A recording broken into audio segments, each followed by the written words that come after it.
What's up, everybody? Welcome back to the tavern. I'm Spencer.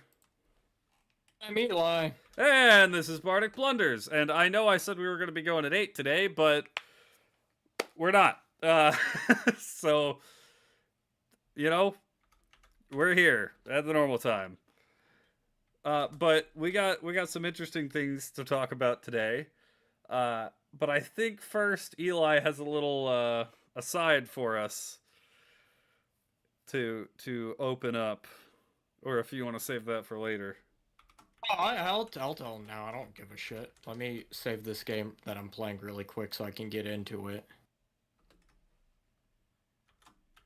Uh, Solo. What's up, Red Reaper? It's not a late stream. We always do the podcast at 7 on Tuesdays. Well, I don't know what time it is for you, but it's 7 for us. Okay. So, I'm at work. This is Sunday. I haven't been in there too long. It's like 4:30. All management has gone home for the day. Because why would they stay on the third busiest day of the week? No reason. So one of the servers walks in. Now, to mention, this server, she is white and very pale. Okay. She walks in and has two black eyes. Oh, we'll talk about it, Razor. Two black eyes. Okay. Oh, yeah. That's concerning. So, I know she works with farm animals. Yes. This is a story from my work. I'm basically trying to find out if I'm the asshole. She works with farm animals, so when I assume, let me say that, I assumed she got a little bit too close to a goat and it headbutted her in the face. Okay. And broke her nose. That's my assumption because I've broken my nose plenty of times. I always tend to come out looking like a raccoon for a couple of days. So I look at her and go, "Hey, so-and-so, why do you look like a raccoon?" But I say it in a joking way, like, oh man, why do you look like a raccoon today? And she got very, well, first off, she laughed. Okay. I was gonna say. She laughed, and then turned around and was like, "That's mean." I'm like, "Is it though? Because you do. Come on now, you have two black eyes. I have a skin infection." Oh. My response was, "Then why are you here at work?" Yeah, no, you shouldn't be at a restaurant.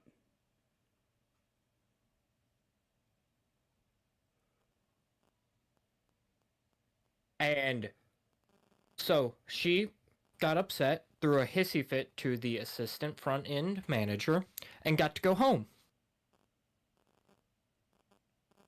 Uh-huh. And then every single server in the building kept on coming up to me and saying how terrible of a person I am for not being considerate or like sensitive enough around her. Which got probably my favorite line of the day. "You have sisters. You should know better." Have they met your sisters? This person had met my sisters. Oh, so they should know better.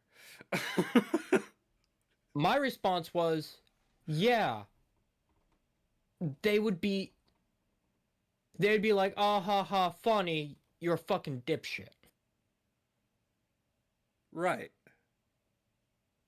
So like, and then they would insult me about being skinny. What's up, or cheese? like, "Hey, haven't you ripped your pants enough lately?" Because I ripped a pair of jeans. Oh, okay. They would make jokes back at me and be mean to me. And, like, I understand that. But, oh man, Eli's ostracized, and I got a full-on lecture about it. And I was like, I really don't care. One, I don't get paid enough to deal with this, so if you're going to continue to do this, I'm just going to go back to work.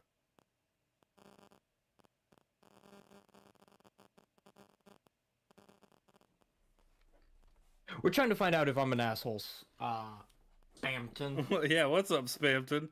Well, yeah, Because Eli's talking about a I'm an story from asshole. work. We got some other interesting things to talk about, such as an article that stated that Stardew ruined indie games, but I know I'm an asshole.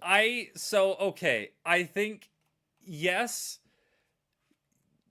you were an ass, but it was also not out of the ordinary for you. Like, that was just the way you are. And if they work with you, they should know that's who you are. Talk at work. That's fair. The only person I talked to at work was Alex, or Mr. Murlock, because me and him are friends outside of work. Yeah. But, I mean, still, So- like, okay, first, she laughed, clearly. So, like, she thought it was funny at first. But, yeah, when you say you have a skin infection, you're not supposed to be working in a restaurant around food when you have something like that. If you have a skin infection, if you have jaundice, if you have any sort of, like, stomach infection, like, you're not supposed to be around food. It's the law. Like, so you weren't in the wrong for being like, you shouldn't be here right now. Like, Which I don't probably know. the funniest moment was like, Eli, you didn't have to say that final bit, and I walked up to the sign that's put on our walk-in. Don't make me tap If the you are sign. sick, if you are sick with any of the following, go home. You cannot get in trouble for doing so. It is a federal law, and I pointed at it. Exactly. And I went back to work. Can I imagine, okay, I can picture the situation. Could you have possibly said it a little nicer? Probably. But that you're just blunt like that. She wasn't upset about me telling her that she shouldn't be in at work. She was upset about me saying that she looked like a raccoon. Then why did she laugh? I don't know. I just flung my headphones across the room. Oh, God.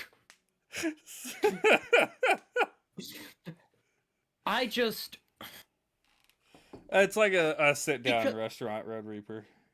Like a... Yeah. It's a bar pub. tavern. Yeah. Yeah. That pub is better.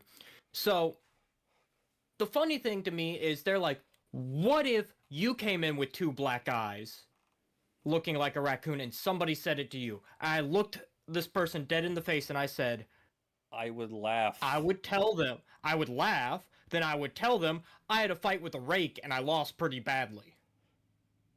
Right. And they're like, that doesn't make any sense. And I'm like, you've never stepped on a rake then, so you've always been inside your entire life. Yeah, well, yeah, that's the thing. You've got to be willing to take some sort of... That's not even that bad. Like, considering... Yeah, I've said way worse. I was gonna say... like... Good grief. Yeah, I don't think... I was told at my first job, nobody would care if I died because nobody loves me. Yeah. In a professional setting. And I just... I myself was like, oh. made a joke at you in the same vein. When you're talking about weight. You said to one of our friends who is larger than you. You're like, oh, there's just more of you to love. And I turned and looked at you and said, is that why nobody loves you? Like, that's way more brutal. And I'm sitting here, like, thinking, because, like, all of the servers and front of house staff now has a vendetta against me. Because I'm mean. And normally I'm the guy who holds the pass and makes sure everything goes out right. So now they're all going to be nasty to me. And, you know, in the end, I don't really care. Because if they keep fucking up, just means I'm still doing my job fine. They're the issue. And it's that time of year where most front end sides of restaurants start changing out. So I'm just like, okay. Half of you won't be here in a couple of weeks. Right. I'm much harder to replace than you are. Oh boy. Because I don't see anybody walking into this building with 12 plus years of experience in serving anytime soon. No. But yeah, no, I don't think that was that bad. But there was a guy that used to work with us who I repetitively called a furry because I thought it was funny. Yeah. But so talking about the Stardew article that you saw, you were the one that saw it, so you know what the article said, so you got to break it down for me. You gave me a blurb about it, but this is how the article started. Ooh. Has Stardew Valley killed the indie game environment? I would tend to disagree, but I would say no. Not disagree. I would say no, it hasn't. Because Stardew came out in 2016? 2014, I believe. 2014? No, 2017?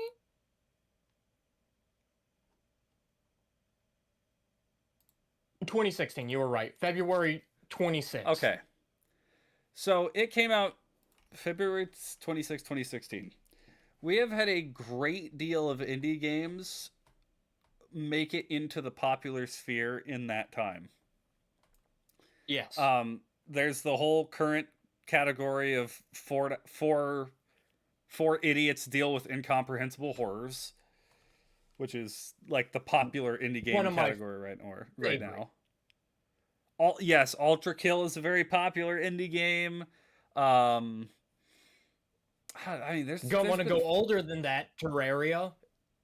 Undertale. Minecraft was an indie game, but I'd say newer than that, just because, you know, the argument is that Stardew killed it. So, you know, Island, Fields of Mysteria.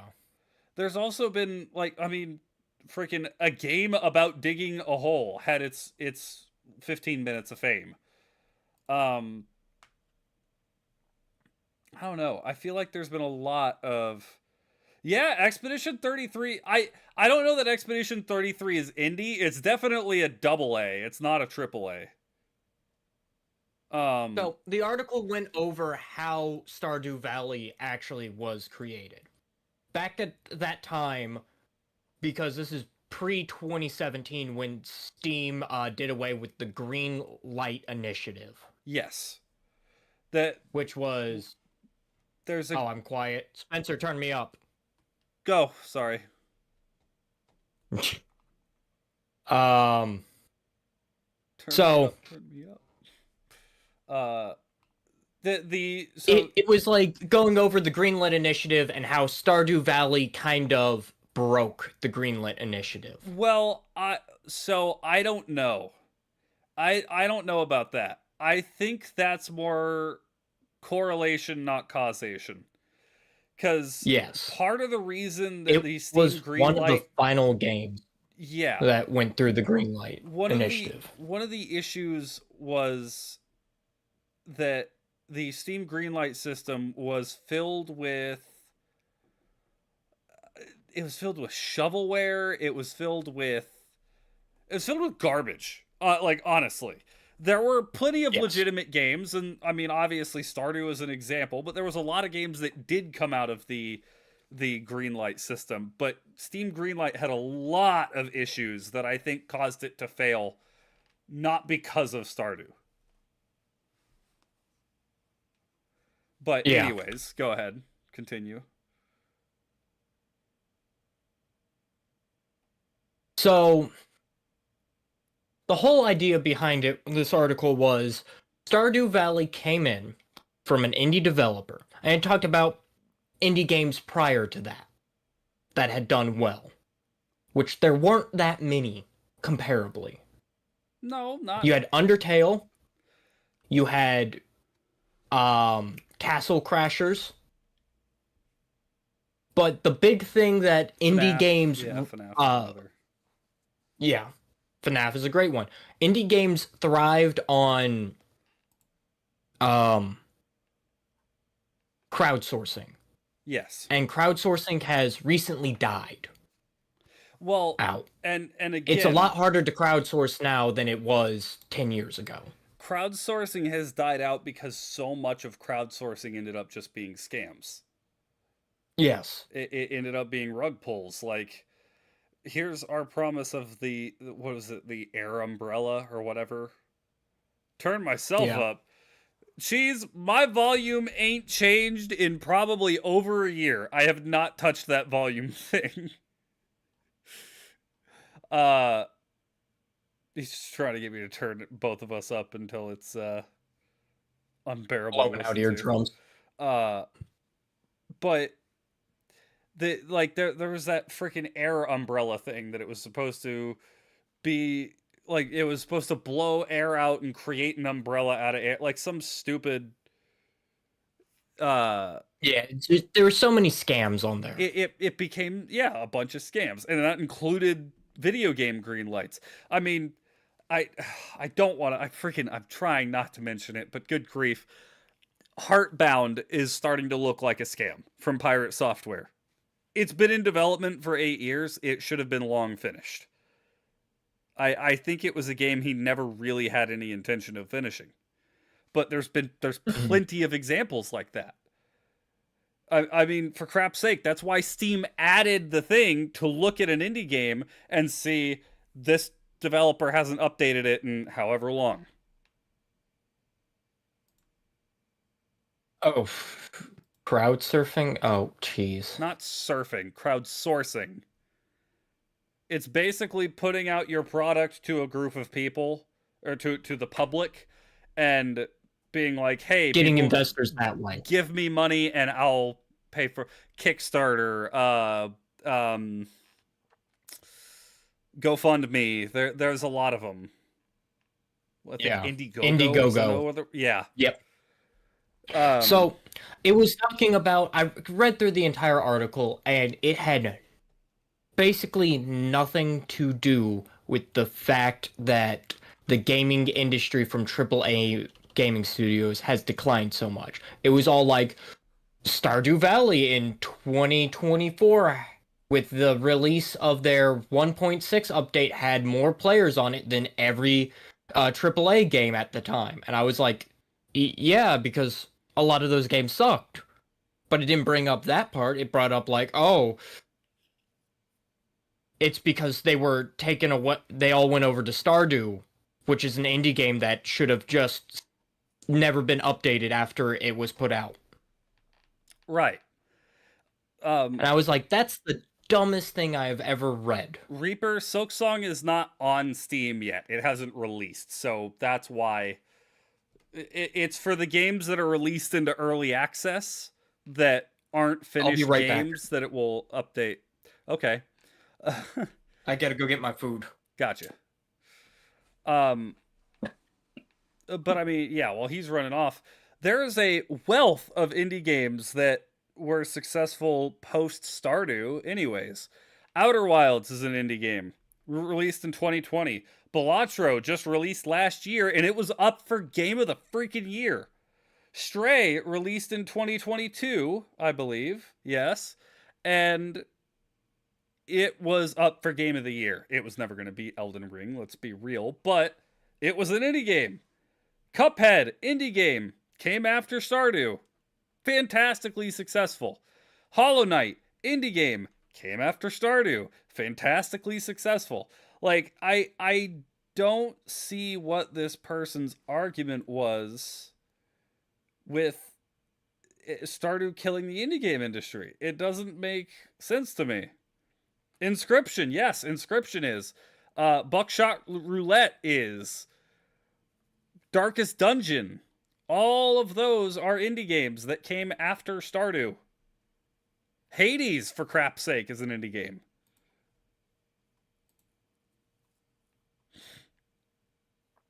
Like, I don't understand. Enter the Gungeon came after Stardew. Mouthwashing came after Stardew. Yep. What was the Vampire Survivors? Dead Cells. Yeah. Like, there's so many that have become incredibly popular games, even in their respective niches. Like, yeah, you know what? Not everybody knows what Vampire Survivors is, but anybody in the roguelike scene does.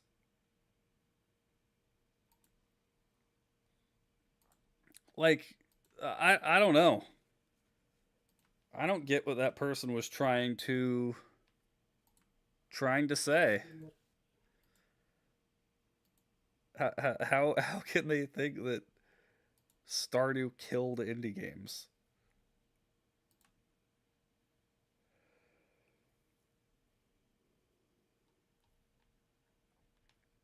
Like, let's see. I'm back. I'm okay. I've just been listing off different indie games that have come out after Stardew and how successful they've been. Would I consider Helldivers indie? Technically, it is. Technically, but it's also funded by. It's published by Sony, so it's not. You could say really the same thing about Pressure Washer Sim, because that's funded by Microsoft. Yeah, exactly. But yeah, like some of the ones that I was going through that came out after Outer Wilds, Balatro, Stray, Cuphead, Hollow Knight, Buckshot Roulette, Mouthwashing, Inscription, Dead Cells. Like,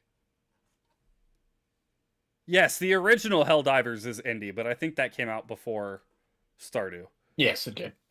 So another thing is they were talking about before Stardew, there weren't as many indie games. And they blamed it on Stardew bringing indie games into the spotlight.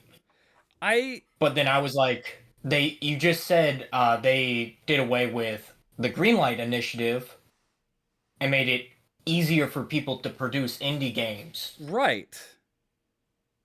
Yeah, exactly. What's up, it's just like you're contradicting yourself through this entire article.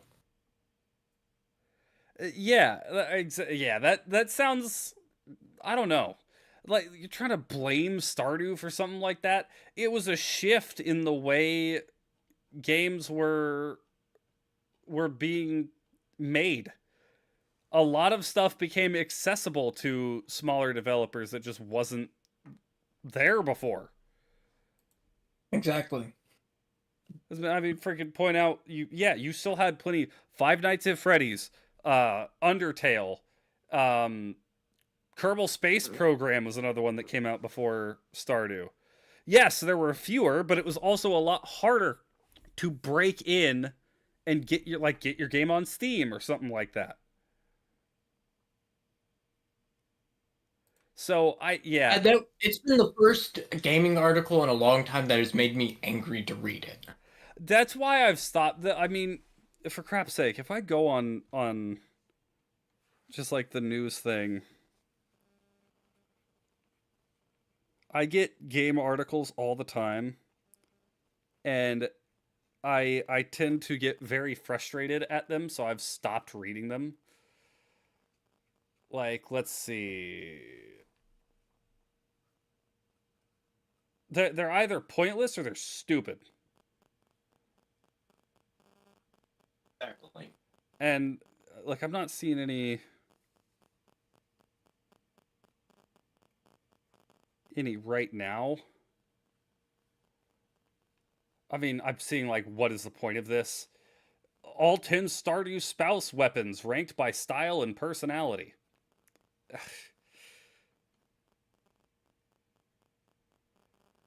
But yeah, it's anything that's not just like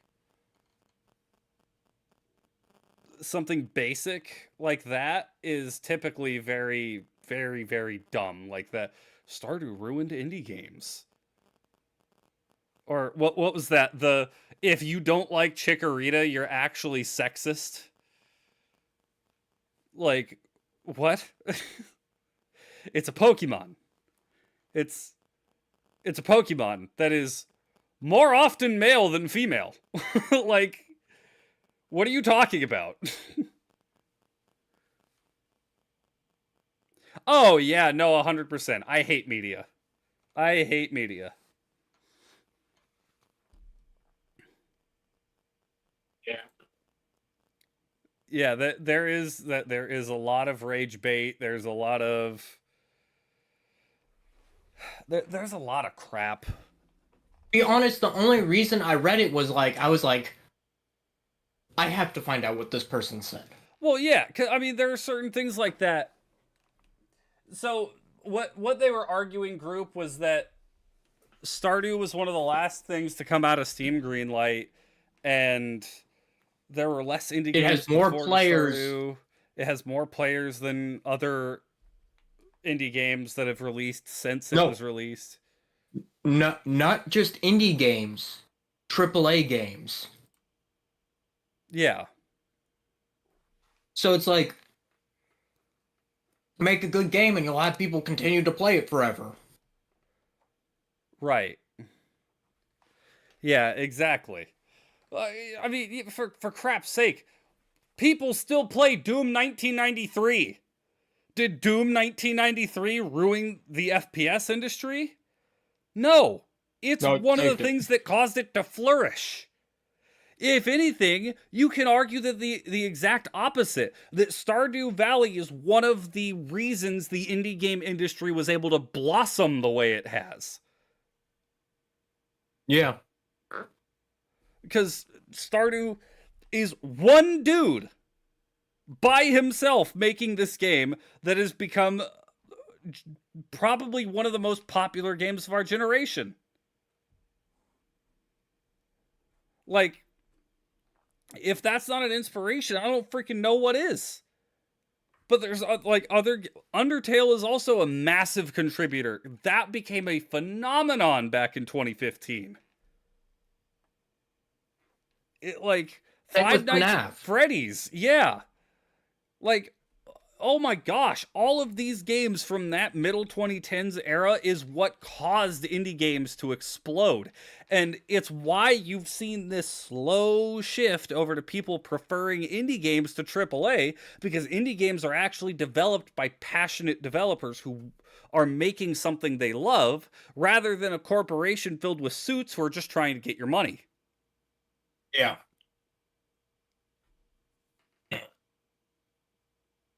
Yeah, exactly. That's why so many AAA developers were pissed at Baldur's Gate 3.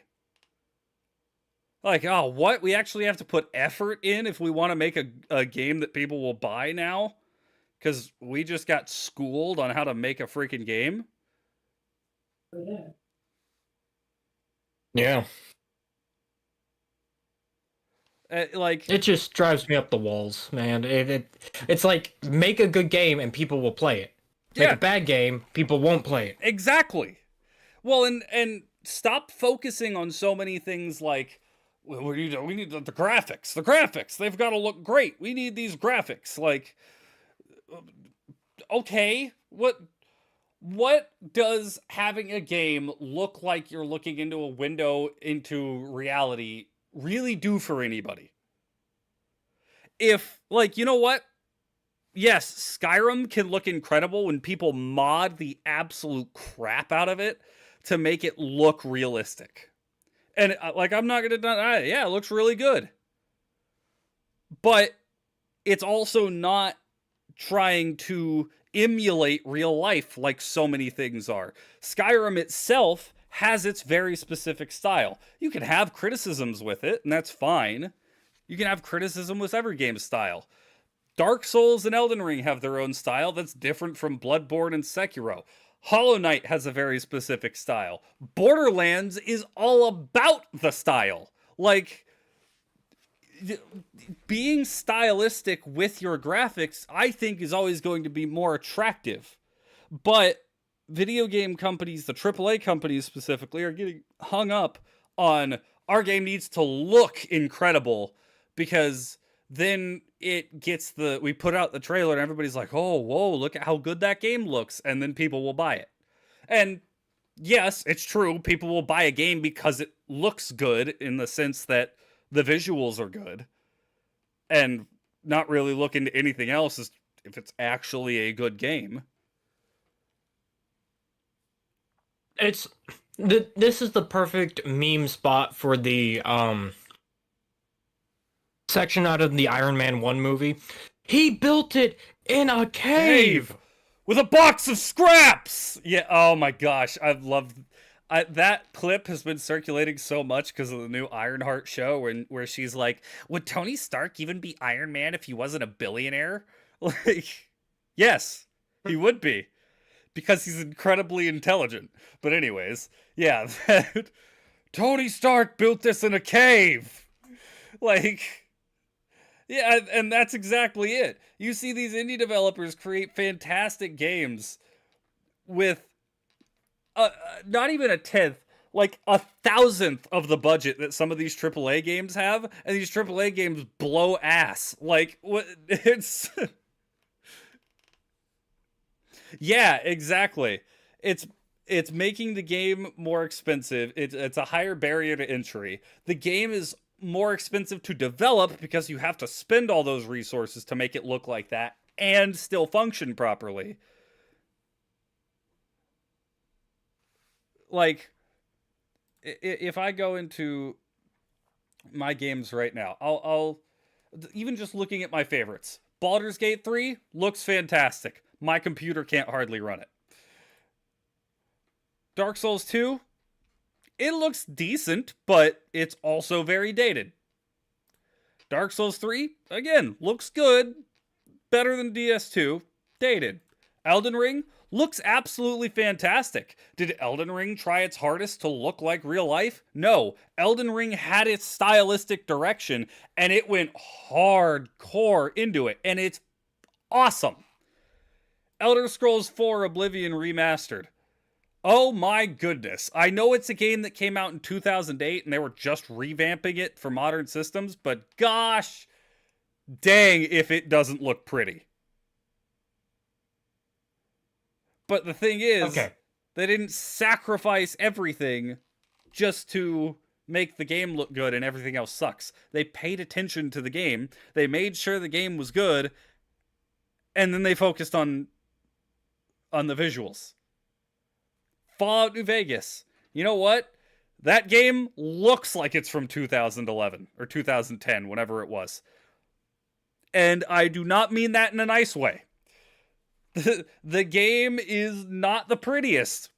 One of my favorite games of all time, because graphics are completely unnecessary to the enjoyment of a game. As long as everything within the game is clear and defined, and it fits well with the world you're trying to put together, you don't need, 8K Ultra HD 70 billion polygon graphics. Like, hard to emphasize stylized graphics as being better. Yeah, and that's true. Here's something for you. For the cost of making a game, Concerned Ape himself has said that he does not know how much it cost him to make the game. However, since he doesn't know, he would suggest it cost around $750,000 to $1 million to make the game. That's based on the idea of having a fully burdened salary with it.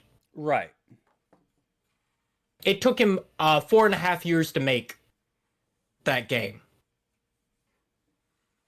And you subtract out the salary that he put forward of what it would take to like live just doing that, it knocks the cost. It's basically pennies on the dollar, and 100. So he said at $200,000 a year would be completely unburdened to just work on the game. Uh-huh. And for 4.5 years, that's $900,000. Right. But it didn't actually cost him that much money to make the game. That's As he said, it cost him the cost of his computer. Yeah. And his time. That's Which he put 70 hours a week into, plus another 40 working full time. Right. And I wouldn't expect anybody to do that at a major company, although major companies expect that anyways. But yeah, it didn't actually cost them. Hollow Knight, I just looked it up. $42,000 was the budget. Funded by a Kickstarter campaign.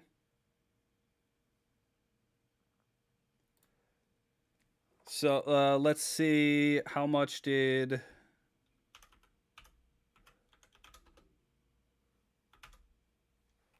Balatro cost to make?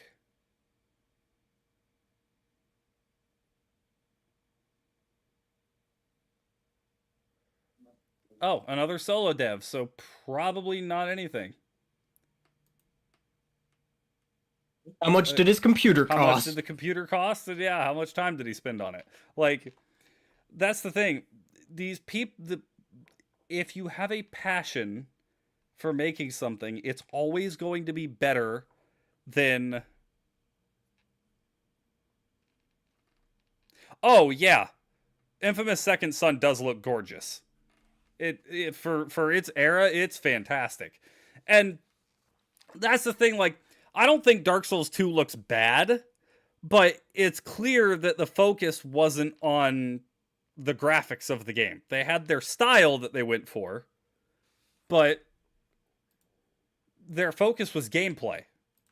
And, you know, whatever, someone knows, oh, well, Dark Souls 2 is the worst one in the series, whatever. Still, you compare it to a lot of the game, like, if I go into the Steam store right now, what $70 games do we have right now?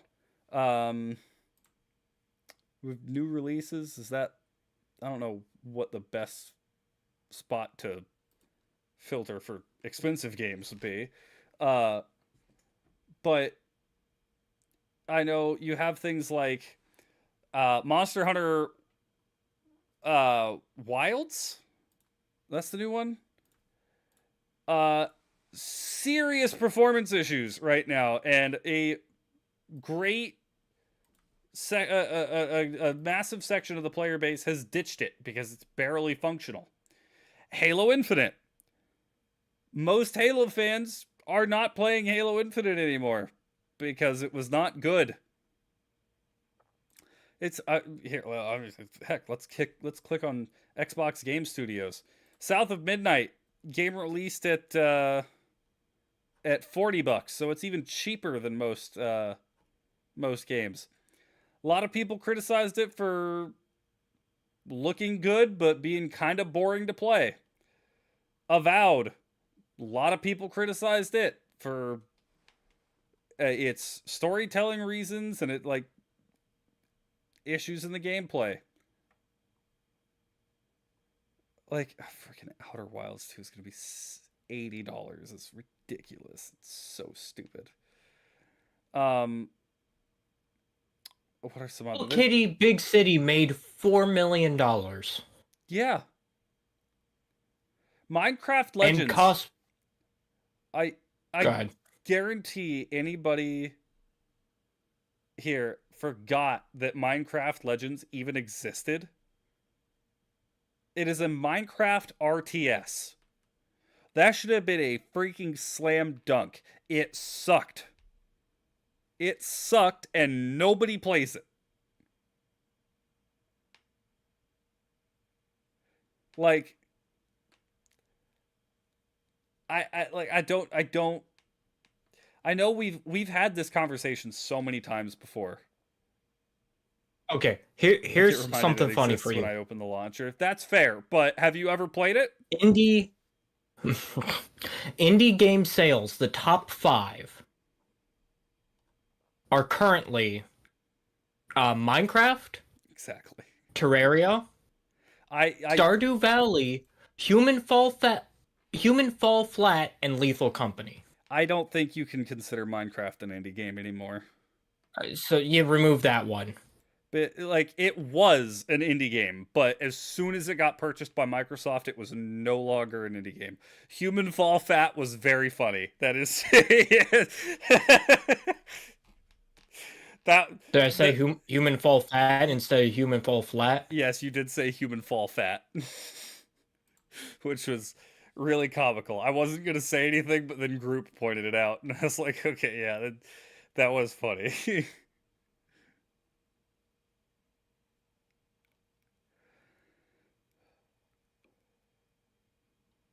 But what are some others? There was I can't even remember what that freaking game was called.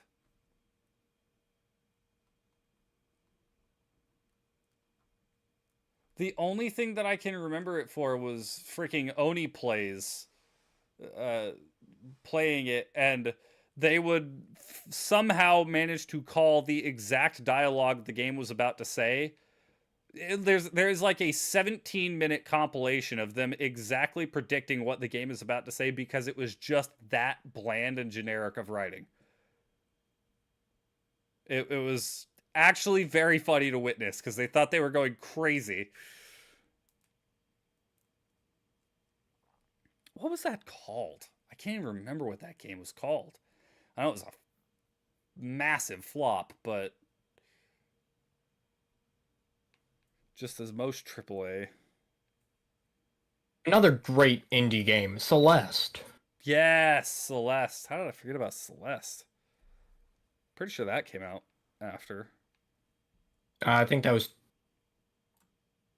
yeah, I think that was 2017 or 2018, maybe. 2018. Okay. January 24th, 2018. So basically 2017. Well, I mean, it's in the range where you can understand why somebody would say 2017. Yeah. Uh.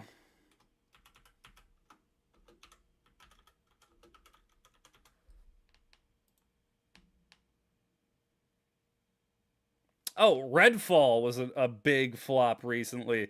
Starfield fell flat in its face. The Gollum game, Skull and Bones. Forspoken, that's what it was called. That was the one. Suicide Squad Kill the Justice League. Uh, Star Wars Outlaws didn't do that well. Concord doesn't exist anymore. Need we talk about yeah, that was perfect timing, Razor. Dragon Age the Veilguard. That game sucked, and it was in a beloved franchise. And people don't Okay. play it because it was bad. Oh, great line. I just found the article. Great line. There's still hope for indie games. Titles like Among Us have found success in the post-Stardew Valley landscape. No duh, there's still hope for indie games. They're flourishing more than the AAA industry, you tard. Like, This article. like what are you talking about? There's still hope for indie games. There's an entire indie game category on Steam that makes up most of the games on Steam.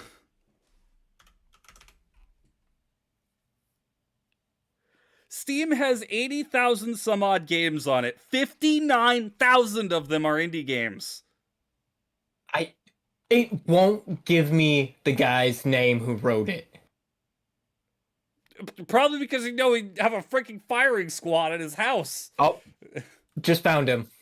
Okay, don't send a firing squad to this guy's house. I have to clarify this. Also, don't, go hate bomb his article or anything like that. Just because he's an idiot doesn't mean he needs to be harassed. But, gosh dang. Nope, I'm gonna throw hands with this dude. Slay the Spire, Geometry Dash, Binding of I'm gonna throw Isaac. hands with this dude. In his bio, it talks about him playing Stardew Valley. Uh-huh. And Come to me for tips and guides. Fucking it dude. It Where does this Takes man Two. live? It Takes Two is an indie game that won Game of the Year in 2021 because it was fantastic. Indie games are going the opposite way that this guy is saying they are. They're flourishing more than ever. The barrier of entry is low, and you don't have to spend $70 freaking dollars minimum to play an indie game like you do AAA. Was it published by EA? That's possible. It has it on the indie game tab by okay, it was published by EA.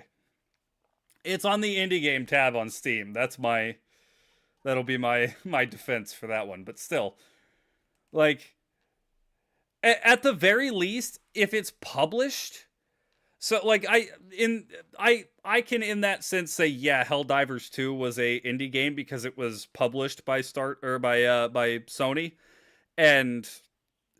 but it was made by Arrowhead.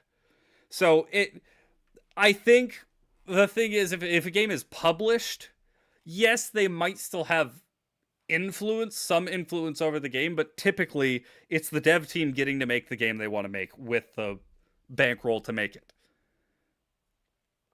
It's not the same as a AAA studio making it that has 300, 400, 800, 1,200 freaking employees and costs, multiple hundreds of millions to make.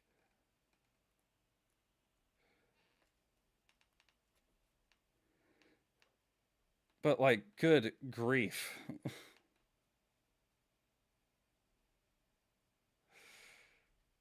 That's such a stupid...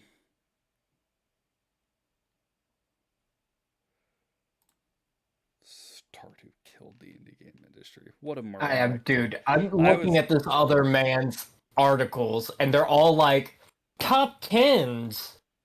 Like, and it's like, I was or hoping... stupid hot takes like this. Let me go find it. Why Dragon Age, the Velgard's controversial visuals make it a better game.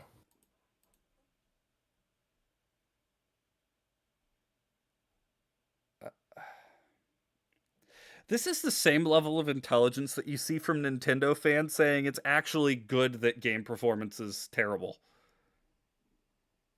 Because it keeps your hopes down. So, we don't need 60 FPS. 60 FPS was standard in 2008.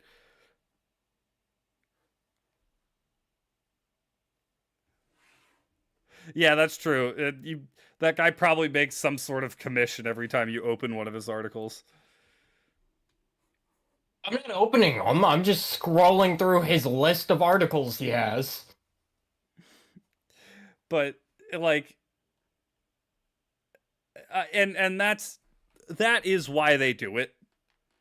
Let's be realistic. While some people may be that dumb, I think a grand majority of the game industry it's all about firing out hot takes to get clicks in your article.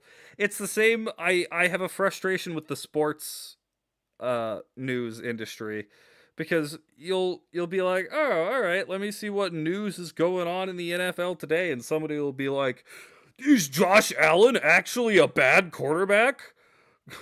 Could the Cleveland Browns be a secret Super Bowl contender? Like, it's the most ridiculous, off the wall, nonsensical hot takes just to get people talking about it.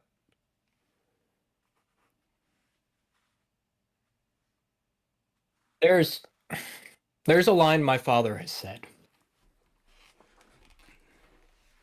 Keep in mind, my father was a journalist. Mm-hmm.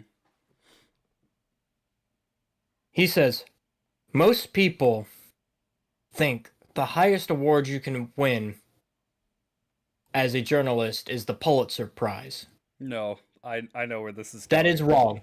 The highest award you can win as a That is journalist is being killed for by your the journalism. CIA. Yeah. Means you're talking the truth.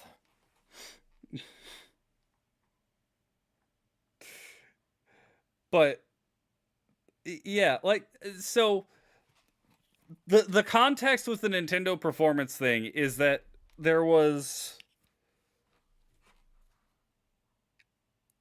it was them arguing, like Nintendo fans arguing that what the freak was that? What? I didn't hear anything. Stream had to have heard that. What was that?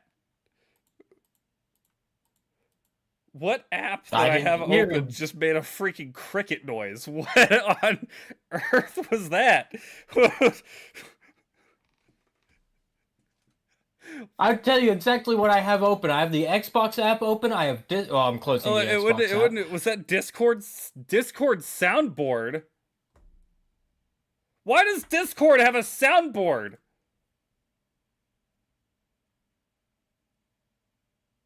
What is going on? Is that you? Are you hitting things? It's you. It's you. You're hitting things on the Discord. Stop that! How do I turn this off? Soundboard. Off. Turn it off.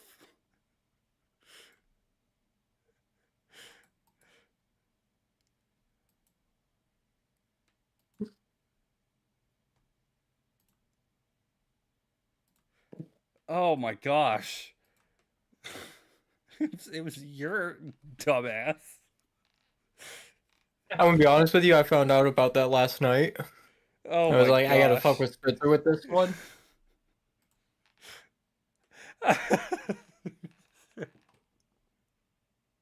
And I forgot about it until I opened Discord and I saw the thing. I was like, oh. That was you really actually turn it funny. off? Okay, I'll give you that one. That was really funny. I don't even remember what I was about to say. I got so confused. So it was a freaking cricket. I was like, I gotta play something that he won't immediately jump on and be like, what the fuck was that?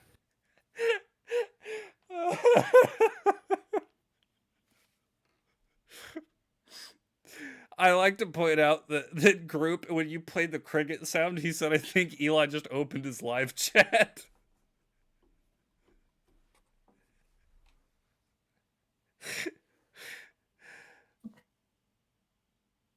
Oh boy.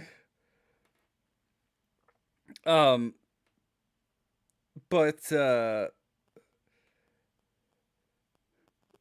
there were Nintendo fans were saying all sorts of different, like, they were happy. That's it, group. You're not winning on Thursday. I'm going to do everything in my power to make sure you don't win. Nintendo fans were happy that the Switch 2 was expensive because they were making some, like, elitist, like, good, get these broke people out of video games. And it's just like, okay, you can eat my ass. But even, like, what? Okay. If I had more than enough money to purchase a Switch 2 and every single game that is out on it, I still would not purchase a Switch 2. One of these days you're gonna what? All 2 games on it? Yeah, all 2 games, exactly. But group, I would not fly halfway across the world just to piss you off or do anything to you. That's too much work, and I'm a lazy man. I would just send something to your house instead.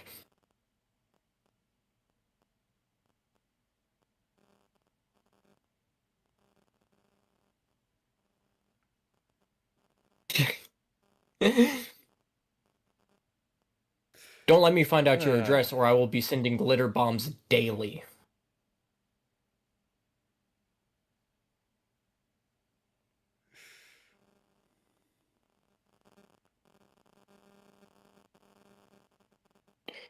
Uh, Good grief.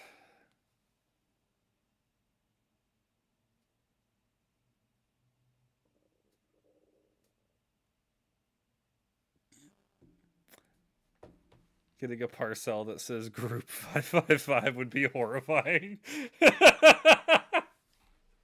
Yeah, that's true. Then you know that's like a glitter bomb or something worse.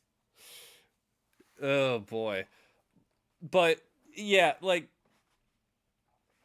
I don't know. I think that article is stupid and we should ignore whatever that person has to say. Anyways, so the next point that we had, we've between your story and going on about that article, we're already almost at an hour. That's funny. Um, so this is something I thought about just before we started the podcast. I've noticed an issue some games have, and I'm going to point to one specific game that I just played through recently. Um, with maintaining immersion. Now, I'm not somebody who has to be constantly immersed in the game like there's nothing else like it's reality or what like I don't have to sink into the game and really get into it to enjoy a game. But there are certain things that can take you out of a game entirely when they happen. And one of the things that really irritated me playing through Skyrim was the sheer number of NPCs that are marked as essential. It's not just like all the Jarls. It's not just, you know, NPCs that are involved in main story quest lines. Any NPC that is tied to any quest in the game is marked as essential. That includes NPCs that stick around after the quest line is finished. Oh yeah, I'm sure. Bombard me with microtransactions in real life. Like, that isn't already something they do. But the thing that took me out of the game more than anything was like I decided to do my first ever Imperial playthrough. It's like, all right, I'll rock with the Imperials. I'll see how I like this. Didn't like it very much. I still think the Civil War quest line in Skyrim is the absolute worst quest line I think I've played in the worst major quest line I think I've played in any RPG. Um, I just think it's devoid of anything actually interesting. But I I just I don't go to a prosperity gospel church group. We're gonna lock the doors until we get $40,000. Like that, no, that's not a good church. Wait for me to call the police. I'm being kidnapped. Yeah, yeah, absolutely, you should. But the idea that every 5 minutes I would run into a character that I couldn't kill because the game said I'm not allowed to yet, it was very frustrating. And the one that got me was going around to the different Stormcloak camps after I had finished the Civil War quest line and killed Ulfric Stormcloak. And they had some random freaking jackass Stormcloak officer named NPCs that were marked as essential that couldn't die because there was a quest line I'd already completed that they're somehow involved in. It makes no sense, and it completely rips me out of the game. I get so frustrated with that. And I've even had the idea of documenting, like, how do RPGs handle this? I want to see. like, for example, there's Skyrim has the Bethesda way of handling things, or at least the modern Bethesda way of handling things. Where Skyrim, Fallout 3, Fallout 4, Starfield, I almost said Starbound, Starfield, and I think that's it. I mean, Fallout 76 might, but I'm not sure. But all of those have a number of characters that are marked as essential that you cannot kill. No matter how many times you drop their health to 0, they'll fall over and clutch their side and crawl for a minute and then get back up and be fine. And that is remarkably frustrating. Like, I don't know. It just rips you out of the game entirely. Fallout New Vegas, you can kill every single NPC in the game that is not a child. Yep. Every single one. And if you kill a major faction leader, it pops up and says, quest failed. You just locked yourself out of that quest line. You locked yourself out of that ending.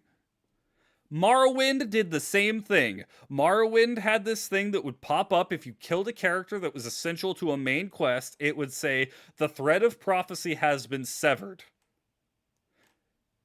Reload into a previous saved or persist in the doomed world you have created. Is dope. Yeah, it's fantastic. It lets you know, like, hey, maybe you shouldn't kill this person because they are for a main quest, but it's also like, yeah, if you want to, you're more than welcome. Like, go ahead.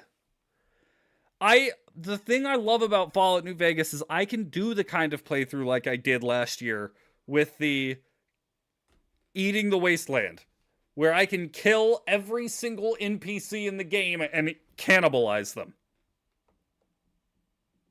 That's kind of cool. They should copyright that mechanic to keep it safe. I will bludgeon you. Don't suggest companies copyright game mechanics. They will do it.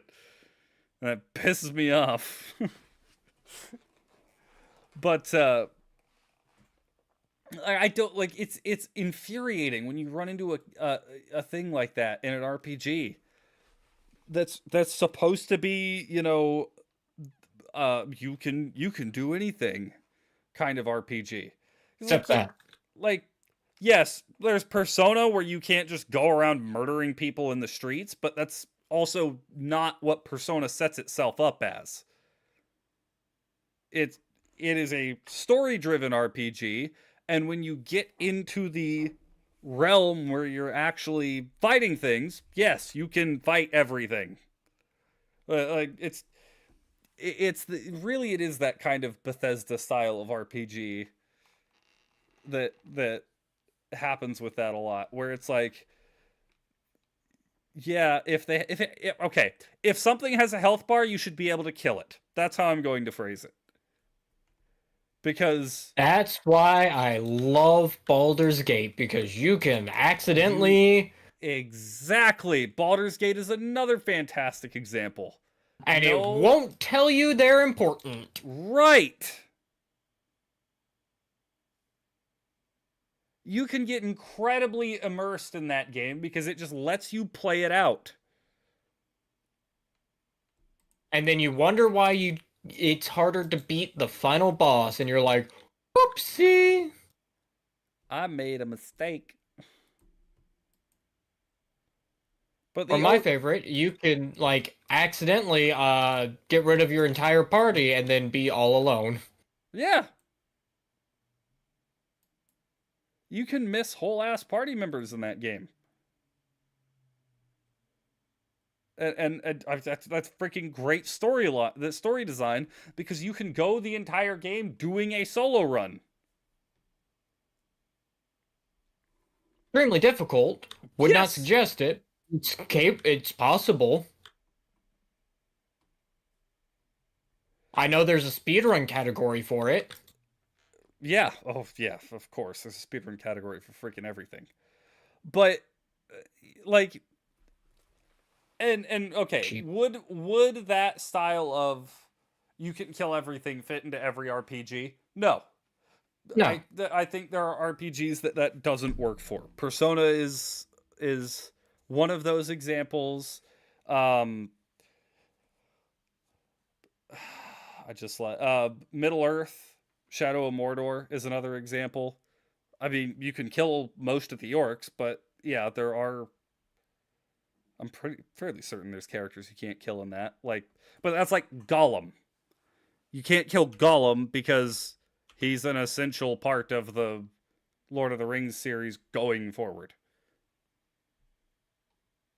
Let's see. I don't know about Expedition 33. I won't comment on that. I have a feeling Expedition 33 is very similar to Baldur's Gate in that vein. It probably is. Yeah, I mean, okay, let's highlight the Dark Souls games. Yeah, you can kill a lot of NPCs in the Dark Souls. As a matter of fact, I think in Dark Souls 1, you can kill every single NPC. But like in Elden Ring, it prevents you from killing the blacksmith who upgrades your weapons. I don't think that's bad. Like, I think that's actually a good, like, yeah, Dark Souls 1 lets you kill the blacksmith. It doesn't really get you anything, and it kind of screws over that save file.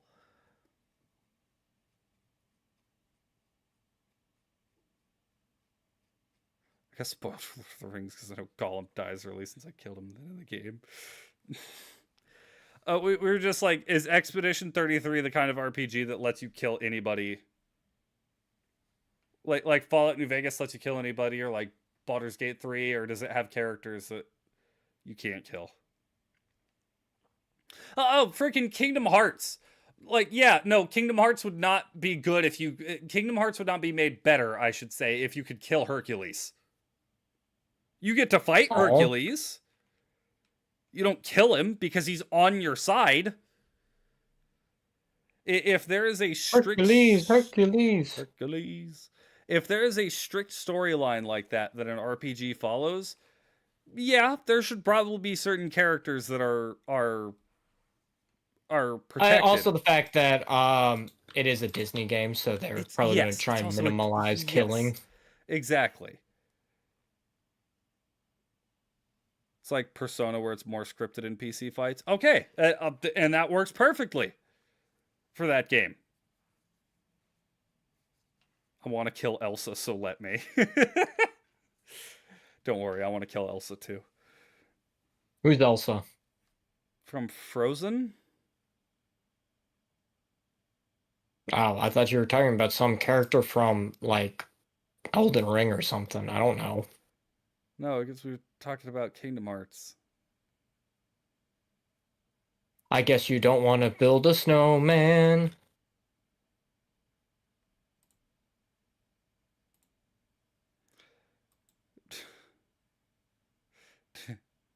Sorry, I'm, like, losing my mind because I'm fixing... This isn't Les Miserables. There won't be politicians anymore. They'll be on the floor, bleeding from their head. Okay.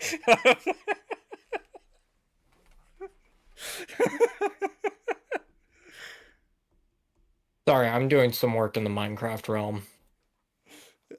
That's fine.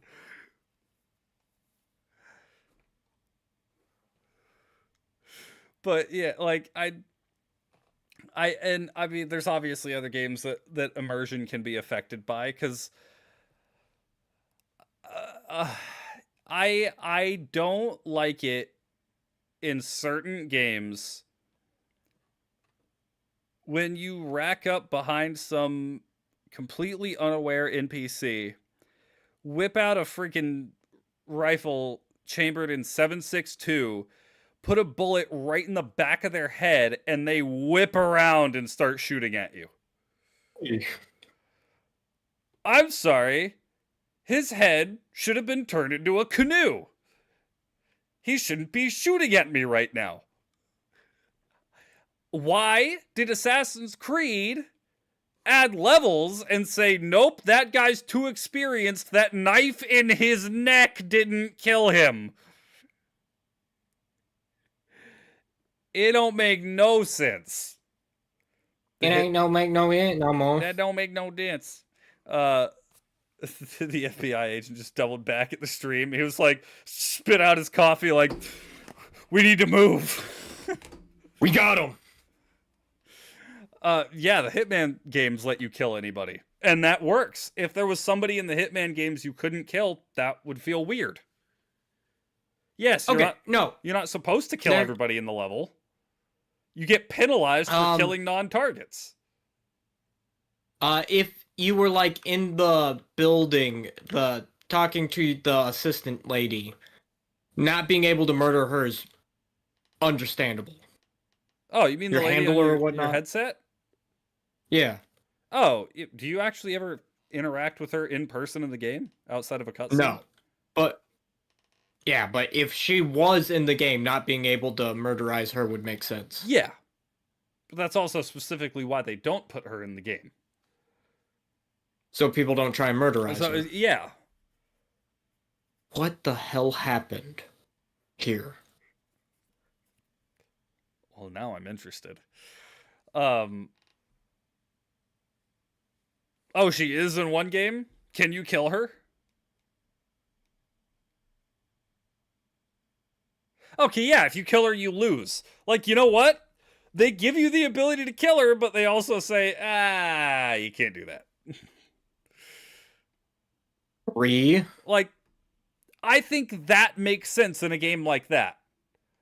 When you're advertising your game as, like, you know, oh, Skyrim is open, you can go anything, you can do whatever you want. Like, but then you attack an NPC and the game's like, you're not supposed to do that. That person's important. You can't kill them. It's just annoying.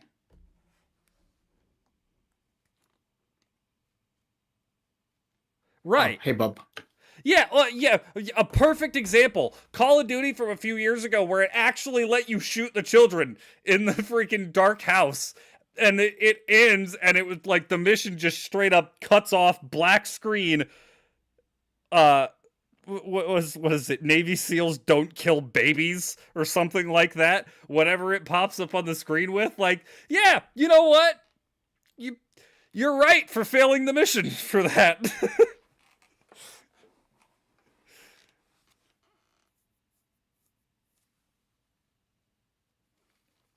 Yeah, exactly.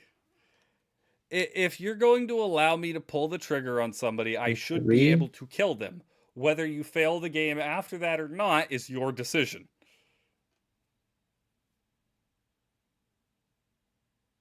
I was flying around our world, and there was, no joke, 27 pigs just on a hill. That's interesting.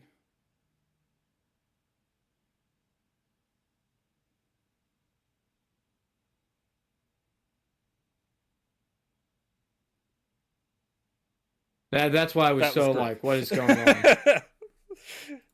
Group just said, oh, that was me.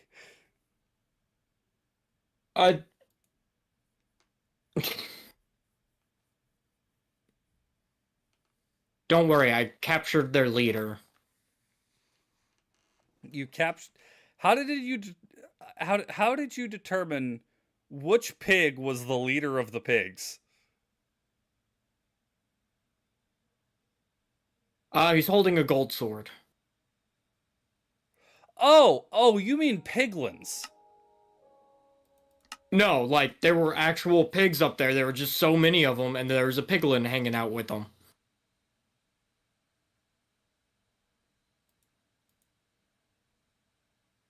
Oh, are you shitting me?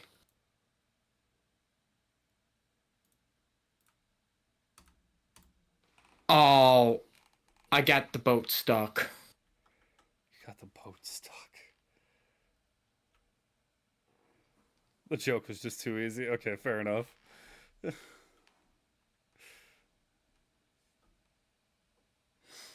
Oh boy. But yeah, I'm not the most, I'm not like an immersion Nazi where I need the game to Sounded like constantly keep me within. It's just like there are certain things there are certain little things that yes they could pull you out of the game, but they're not that big a deal. Like if I freaking uppercut a character and they fly into some odd ragdoll that's completely not realistic, I'm not gonna be like my immersion. It's gonna be like, okay, that was really funny. Uh, you know, but if I'm playing a game like Skyrim and it's just like, oh, hey, yeah, I'll go kill all these bandits, but actually I disagree with what this Jarl is saying and I want them to die. Oh, wait, I can't do that because the game said I can't. That's cool. Like that kind of thing gets frustrating.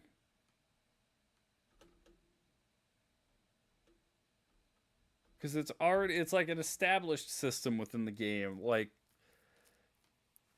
if you really want to, do what Morrowind did and say, "Hey, you messed up, son. You you can't beat the game now." I'd be perfectly fine with that. Or if you did what Fallout New Vegas did and just popped up and said, "Hey, you failed this quest."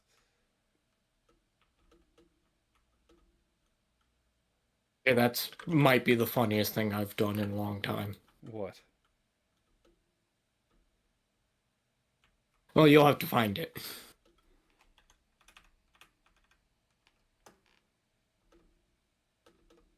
Oh, I left immediately. I'm not that crazy.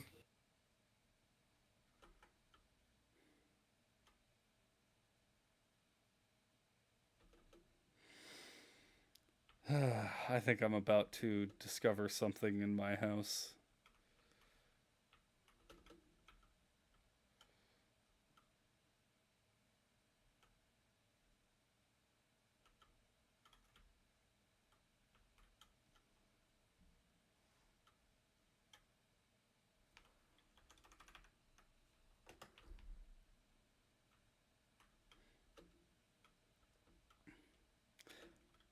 But I don't really have anything else to say at this point. Fuck. I forgot we quotes. I may have forgotten as well.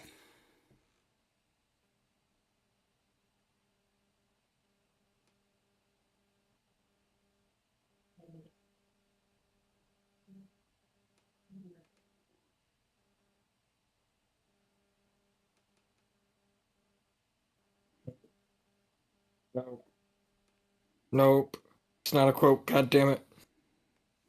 Nope. Should I Nope, check not a off quote. that one?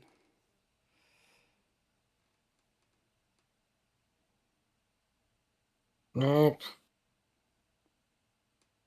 Nope. Where did all my quotes go?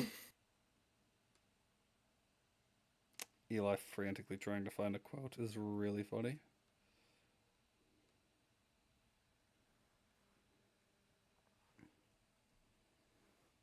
Okay, I got mine. Go ahead. Men should either be treated generously or destroyed because they take revenge for slight injury, but for heavy ones they cannot. Niccolo Machiavelli. Interesting. Did you find the thing I did? No, not yet. I used to think the worst thing in life is to end up all alone. It's not. The worst thing in life is to end up with people who make you feel all alone. Robin Williams. That's a good one, Razorbolt. Oh, I thought that was your quote. I was like, fuck.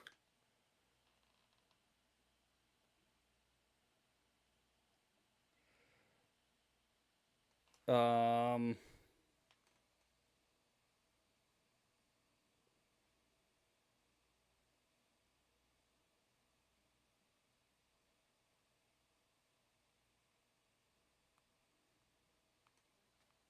I'm trying to find. one that's good. Not finding any good ones.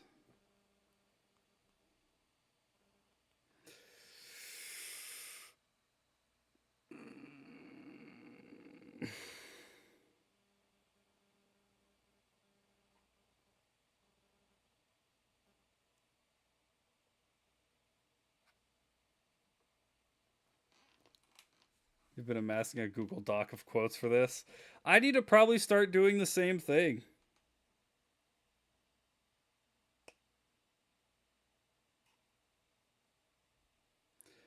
Death is inevitable.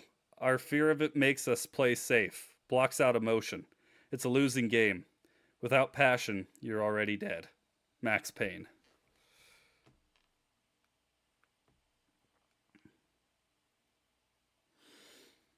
All right.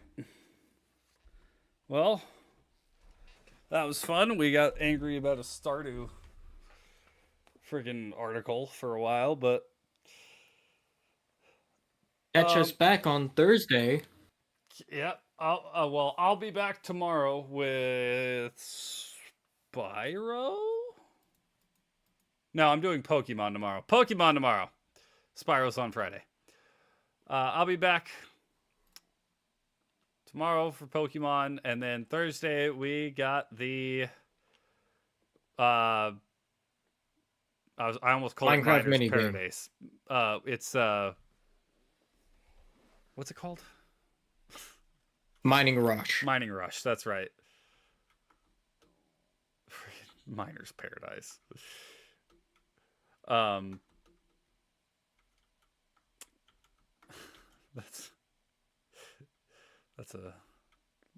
That's you know what? No, I'm not going to make that joke. All right. Thank you everybody so much for watching. Good idea. Hope you all enjoy. Have a great rest of your night. Tally ho! Tally ho!